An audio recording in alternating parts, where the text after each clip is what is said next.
Yo, halo guys, sebelum gua lanjutin ke pembahasannya, gua nggak bosen-bosen ngingetin ke kalian dulu. Yuk dukung dulu channel ini dengan pencet tombol subscribe dan loncengnya di bawah ini agar kalian tidak ketinggalan update dari channel ini. Dan juga like dan share ke kawan-kawan kalian biar di channel ini semakin dikenal banyak orang. Pastinya dukungan dari kalian sangat gua butuhin untuk ngebuat gua terus semangat dan terus update ke depannya. Oke, kalau gitu kita langsung lanjut aja ke pembahasannya.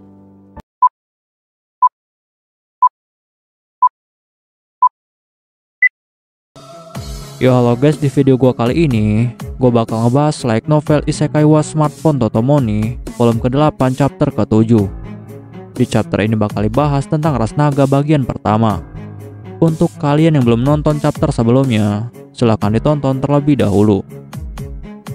Saat ini setelah Toya dan juga yang lainnya pulang kembali ke Brunhild dari Pulau Amaterasu, Toya pun akhirnya memutuskan bahwa dia akan mengecek kesiapan dari penginapan yang ada di ibu kota Brunhild. Karena Toya khawatir penginapan itu tidak akan siap untuk menampung banyak petualang yang akan terus bertambah di kerajaan Brunhild. Tetapi saat Toya sampai di sana, ternyata hal itu membuatnya sangat terkejut. Karena ternyata penginapan bulan perak yang dijalankan oleh Mika sudah menjadi lebih besar daripada sebelumnya. Lalu Mika langsung bilang kepada Toya bahwa dia telah melakukan banyak renovasi kepada penginapan agar penginapannya siap untuk menampung banyak petualang. Bahkan dia juga telah menambahkan banyak kamar lagi untuk para petualang baru yang akan datang. Dan Mika juga memberitahu Toya bahwa saat ini penginapan bulan perak yang dia jalankan telah secara resmi diakui sebagai mitra dari guild petualang, sehingga semua petualang pasti akan menginap di penginapannya. Tetapi dia tidak akan menaikkan harga sewa dan mengambil banyak keuntungan, karena dia mau menjadikan penginapannya ini sebagai penginapan utama di kerajaan Brunhild, yang terkenal dengan kenyamanan dan juga sangat terjangkau untuk para petualang dan juga pedagang. Toya yang mendengar hal itu, dia pun lalu bilang kepada Mika bahwa dia awalnya hanya ingin mengecek kesiapan dari penginapan bulan perak, tetapi dia tidak pernah menyangka jika ternyata Mika bisa membuatnya sebesar ini dan ini melebihi harapannya. Mika yang mendengar hal itu, dia pun terlihat sangat senang. Lalu Mika pun bilang kepada Toya bahwa sebenarnya masih ada satu masalah lagi, dan masalah itu adalah dia harus menentukan berapa banyak pekerja tambahan yang harus dia pekerjakan. Toya yang mendengar hal ini, dia pun langsung bilang kepada Mika bahwa sebenarnya dia juga memiliki beberapa kenalan lama yang telah memutuskan untuk pindah ke kerajaan Brunhild. Dan jika Mika mau, maka dia bisa memberikan pekerjaan itu kepada mereka agar mereka bisa bekerja di penginapan bulan perak. Dan di sini Mika pun langsung setuju. Lalu setelah itu, Toya dan Mika pun langsung pergi menuju ke kota Reflet untuk menjemput mereka semua. Dan setelah mereka sampai di sana, Toya dan Mika pun langsung menemui mereka semua. Lalu Mika pun langsung melakukan wawancara kepada mereka. Dan untungnya di sini mereka sangat antusias dengan pekerjaan ditawarkan oleh Mika. Bahkan beberapa dari mereka langsung menawarkan diri untuk bekerja mulai hari ini. Perlu diketahui, kota Reflet adalah kota yang pertama kali dikunjungi oleh Toya saat Toya baru pertama kali dipindahkan ke dunia ini. Dan di kota ini banyak sekali orang-orang yang sangat dikenal oleh Toya, termasuk Mika, Dolan, Zanak, dan juga yang lainnya. Lalu setelah wawancara selesai dilakukan, Mika pun langsung pergi untuk menemui ayahnya, yaitu Dolan, karena mereka ingin membahas sesuatu. Sedangkan Toya, karena dia tidak mau ikut campur di dalam masalah keluarga Mika dan juga Dolan, dia pun akhirnya memutuskan untuk berjalan-jalan untuk melihat keadaan kota Reflet sambil bernostalgia. Tetapi saat dia sedang berjalan-jalan, tiba-tiba saja Toya lalu mulai berpikir tentang masa depan kerajaan Brunhild. Toya berpikir bahwa mungkin dia harus menambah senjata, baju besi, dan juga barang-barang petualang lainnya. Dan dia juga sangat yakin bahwa toko terbesar di kerajaan Brunhild saat ini, yaitu toko Olba, toko itu juga sepertinya sudah sangat kewalahan dalam memenuhi pesanan konsumen terkait senjata dan juga perlengkapan lainnya. Sehingga di sini Toya pun lalu berpikir bahwa dia perlu mengisi kembali persediaan toko Olba dengan barang-barang baru. Tetapi sayangnya di sini, kendala yang Toya pikirkan bukanlah pada barang ataupun pendanaan, tetapi masalahnya terkait dengan transportasi. karena Toya sangat tahu bahwa pengiriman barang-barang dari kota lain akan membutuhkan waktu yang sangat lama untuk bisa sampai di kerajaan Brunhild. Lalu di sini Toya pun mulai berpikir, apakah dia akan membuat mobil ataupun kereta kuda modifikasi. Dan keputusan pertama pun akhirnya jatuh untuk membuat kereta kuda modifikasi. Karena untuk membuat mobil, Toya masih belum memiliki banyak pengetahuan. Lalu setelah itu, Toya pun akhirnya mulai memikirkan perancangan itu di dalam pikirannya. Dan Toya berpikir bagaimana dia bisa membuat kereta kuda yang lebih ringan agar dapat ditarik kuda dengan cukup cepat. Lalu tidak lama setelah itu, Toya pun akhirnya mendapatkan sebuah ide bahwa untuk membuat kereta kuda menjadi lebih ringan, maka dia bisa memberikan sihir graviti ke dalam kereta itu. Bahkan dia juga bisa menambahkan kapasitas angkutnya dengan cara menambahkan fitur sihir penyimpanan di dalam kereta itu. Sehingga itu akan membuat Olba sangat tertarik untuk membelinya dan juga akan menggunakannya. Dan ternyata Toya juga sempat berpikir bahwa dia juga akan membuat versi kereta kuda yang lainnya, seperti kereta kuda para bangsawan dan juga kereta kuda militer, dengan fitur dan juga fungsi yang berbeda-beda. Tetapi saat Toya sedang memikirkan tentang hal ini, dia pun akhirnya mulai teringat jika kerajaan Brunhild saat ini tidak memiliki satu ekor pun kuda, karena kerajaan Brunhild hanya mengandalkan Griffin dan juga Pegasus sebagai tunggangan. Dan setelah masalah kereta selesai dipikirkan, dia pun lalu memikirkan tentang perkembangan penjelajahan reruntuhan bawah tanah. Karena sebelumnya Toya telah mendapatkan banyak laporan jika penjelajahan reruntuhan bawah tanah telah menimbulkan korban yang cukup banyak. Bahkan parahnya lagi, setiap para petualang turun ke lantai yang lebih dalam lagi, maka mereka akan bertemu dengan monster yang lebih kuat lagi. Dan hal itu membuat petualang sangat kesulitan. Dan jika guild petualang tidak bisa menemukan solusi tentang hal ini, maka mereka tidak akan mendapatkan kemajuan. Bahkan mereka hanya akan mendapatkan kerugian dengan banyaknya korban di pihak guild petualang. Dan dari informasi yang telah Toya dapatkan, ternyata reruntuhan bawah tanah yang ada di Pulau Amaterasu telah berhasil dijelajahi sampai lantai keempat. Dan beberapa petualang telah berhasil mendapatkan banyak harta dari sana. Sehingga hal itu telah memancing banyak petualang lainnya, dan mereka pun akhirnya mulai berdatangan untuk mulai menjelajahi reruntuhan bawah tanah. Tetapi saat Toya sedang memikirkan tentang masalah ini, dia pun tanpa sadar sudah sampai di toko pakaian Zanak. Yang dulunya toko ini adalah toko pakaian yang telah membeli pakaiannya. Dan saat ini toko pakaian Zanak sudah menjadi toko pakaian yang sangat diandalkan oleh Toya untuk membuat seragam banyak orang, termasuk pakaian olahraga baseball dan juga pakaian para karyawan. Lalu saat Toya masuk ke dalam toko itu untuk melihat-lihat, dia pun akhirnya langsung disambut oleh penjaga toko itu dengan sangat ramah. Tetapi saat ini yang menjaga toko itu bukanlah Zanak, tetapi karyawatinya. Sedangkan Zanak sendiri, dia saat ini ada di ruangannya yang terletak di lantai atas toko. Lalu setelah itu, Toya pun langsung meminta salah satu penjaga toko itu untuk segera memanggilkan tuan mereka, yaitu Tuan Zanak, karena dia ingin bertemu dengan Tuan Zanak. Tetapi sebelum Tuan Zanak dipanggil, ternyata dia sudah lebih dulu datang untuk menyambut kedatangan dari Toya. Lalu setelah itu, Zanak pun langsung bertanya kepada Toya, ada keperluan apa yang mulia Toya sampai jauh-jauh datang ke kota Reflet? Dan apakah ada urusan yang sangat mendesak? Dan Toya pun langsung menjawab.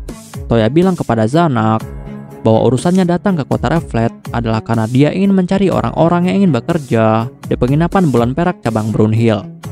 Dan dia di sini karena dia hanya ingin melihat-lihat dan juga bernostalgia.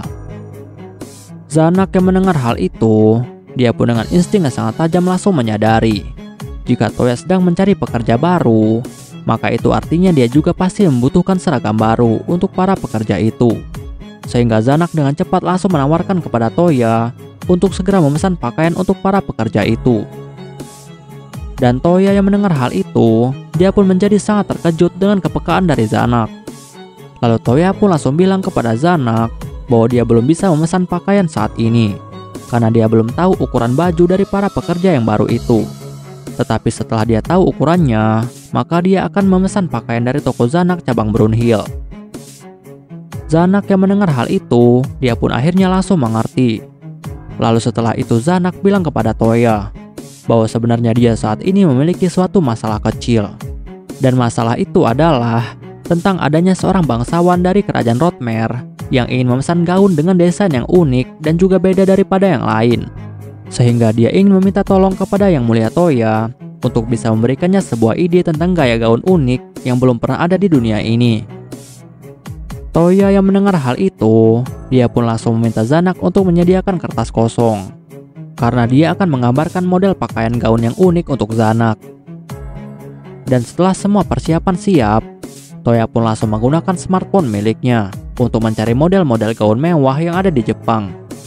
Dan di sini Toya pun akhirnya memilih 20 model gaun mewah dan mulai menggambar semua model itu menggunakan sihir gambar miliknya ke dalam kertas kosong yang sudah disediakan. Dan setelah semuanya selesai, Toya pun langsung memberikan 20 model pakaian itu kepada Zanak. Dan Zanak yang melihat semua model baju gaun itu, dia pun akhirnya menjadi sangat terkejut. Karena ini pertama kalinya dia bisa melihat model baju gaun seunik ini dan juga semewah ini. Dan dia bilang kepada Toya bahwa dia sangat puas dengan hal ini. Tetapi saat Toya sedang mencetak banyak gambar dari desain pakaian dan juga desain sepatu untuk Zanak, tiba-tiba saja ada seseorang yang menerobos masuk ke dalam toko dengan sangat panik. Dan ternyata orang itu adalah Baral, si pemilik toko senjata 8 beruang. Lalu Baral dengan panik bilang kepada Zanak bahwa ada naga yang telah menyerang kota Reflet, sehingga Zanak dan semua orang harus segera melarikan diri. Sedangkan Zanak, Toya dan juga semua orang di dalam toko pakaian itu, mereka pun akhirnya menjadi sangat terkejut. Lalu Toya dengan sangat cepat langsung keluar dan melihat ke atas langit. Dan ternyata benar saja, ada seekor naga raksasa yang berwarna hijau sedang terbang di atas kota Reflet dan siap untuk menyerang. Dan di sini Toya melihat jika naga hijau itu memiliki mata yang berwarna merah, kulit tebal dan juga setiap kulitnya ada duri yang sangat tajam. Dan ukuran naga itu sama besarnya dengan naga hitam yang pernah dia lawan di kerajaan Mesmide. Tetapi saat Toya perhatikan lebih detail lagi, ternyata ada beberapa perbedaan antara naga hijau itu dengan naga hitam yang pernah dia lawan. Dan perbedaannya itu terletak pada sayapnya. Karena naga hitam yang pernah dia lawan memiliki sayap yang tidak menyatu dengan tangannya. Tetapi naga hijau ini memiliki tangan yang menyatu dengan sayapnya. Dan dari sinilah Toya pun akhirnya menjadi sangat yakin jika makhluk ini bukanlah naga, tetapi dia adalah seekor wyvern. Dan wyvern adalah makhluk yang hampir menyerupai naga tetapi bukan naga. Lalu tidak lama setelah itu, wyvern itu pun akhirnya mulai berteriak dan menimbulkan banyak kepanikan. Bahkan dia juga langsung menyerang kota Reflet dengan semburan apinya.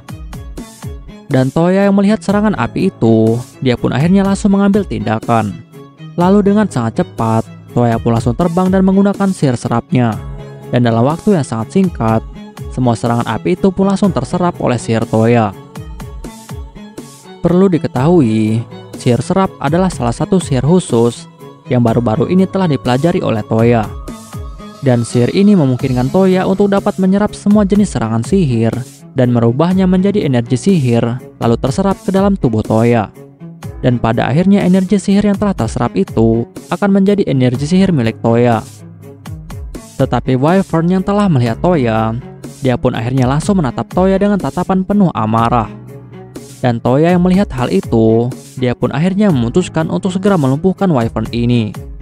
Karena Toya sangat yakin bahwa jika dibiarkan maka wyvern ini bisa menyebabkan kerusakan yang sangat besar pada kota Reflet.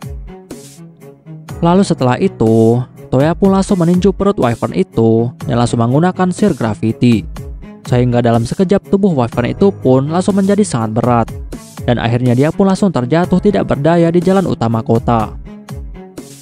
Tetapi ternyata serangan Toya itu tidak sampai di situ saja. Karena Toya dengan cepat langsung melesat ke arah wyvern itu lagi untuk menendangnya. Bahkan tendangan Toya kali ini sudah dia berikan efek sihir gravity yang telah menambah beratnya menjadi berkali-kali lipat. Sehingga tendangan Toya ini akan menjadi tendangan yang sangat mematikan. Dan setelah tendangan Toya mengenai punggung dari wyvern itu, akhirnya wyvern itu pun langsung mati seketika karena semua tulang punggungnya telah hancur. Lalu setelah wyvern itu berhasil dikalahkan oleh Toya, ternyata semua penduduk kota Reflet langsung berkumpul dan mulai memuji Toya dengan sangat bangga. Tetapi Toya lalu bilang kepada mereka semua, termasuk Dolan, bahwa mereka boleh mengambil semua material dan juga daging dari wyvern ini, karena dia tidak membutuhkannya. Bahkan daging wyvern ini juga sangat terkenal sangat enak. Dan untuk materialnya termasuk kulitnya bisa dibuat untuk menjadi pakaian dan juga jaket. Sedangkan tulangnya bisa dijadikan banyak senjata berkualitas tinggi. Semua orang yang mendengar hal itu, mereka pun menjadi sangat senang. Tetapi Mika langsung bertanya kepada Toya, apakah Toya yakin dengan hal ini? Karena naga ataupun wyvern adalah hewan buruan dengan nilai tertinggi di dalam guild petualang. Tetapi Toya langsung menjawab bahwa dia benar-benar tidak masalah jika memberikan semuanya kepada mereka semua, karena dia juga tidak membutuhkannya. Bahkan dia juga memberikan wyvern ini secara gratis adalah karena untuk membalas budi kepada orang-orang dari kota Reflet, karena mereka semua telah baik kepadanya pada saat itu. Lalu setelah itu, Dolan dan juga semua orang pun akhirnya mulai mencabuti kulit dari wyvern itu. Sedangkan Mika, dia adalah orang yang paling waspada daripada yang lain. Bahkan dia langsung bertanya kepada Toya, kenapa bisa seekor wyvern bisa menyerang kota Reflet? Padahal jika dia lapar dia bisa memakan monster yang ada di hutan. Dan Toya pun lalu bilang kepada Mika bahwa sebelumnya dia telah mendapatkan informasi dari Guildmaster Relisa jika naga juga telah muncul di beberapa kerajaan dan telah menyerang wilayah mereka, yaitu kerajaan Yulong, Sandora dan juga Rodmer. Dan wyvern adalah spesies turunan dari naga, dan mereka masih tergolong sebagai naga yang lemah.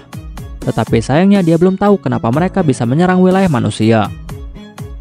Tetapi tiba-tiba, Dolan yang sedang mencoba untuk membelah kepala dari wyvern itu, dia pun lalu menemukan sebuah benda kecil yang bentuknya seperti tusuk sate. Dan benda itu tertancap di dalam otak wyvern itu. Dan Dolan pun dengan panik langsung memberitahukan hal ini kepada Toya. Dan setelah Toya melihat benda itu, dia pun menjadi sangat terkejut. Karena di sini Toya sangat yakin jika wyvern itu pasti dikendalikan menggunakan alat ini.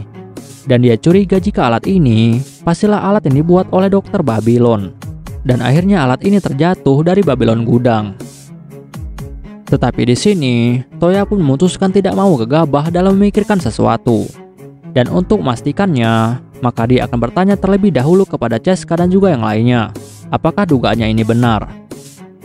Tetapi di sini Toya juga sangat khawatir, karena dengan adanya wyvern yang telah dikendalikan oleh artefak ini, maka itu artinya di luar sana pasti ada seseorang yang telah menyalahgunakan artefak ini.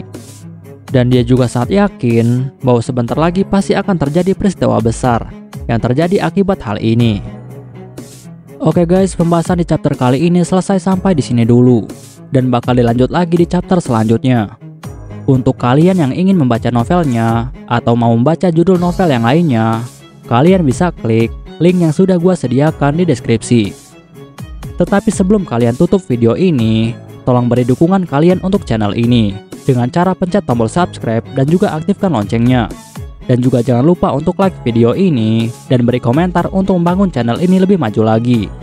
Dan untuk kalian yang ingin membantu channel ini dengan cara berdonasi, silahkan cek link donasinya yang udah gue sediakan di deskripsi.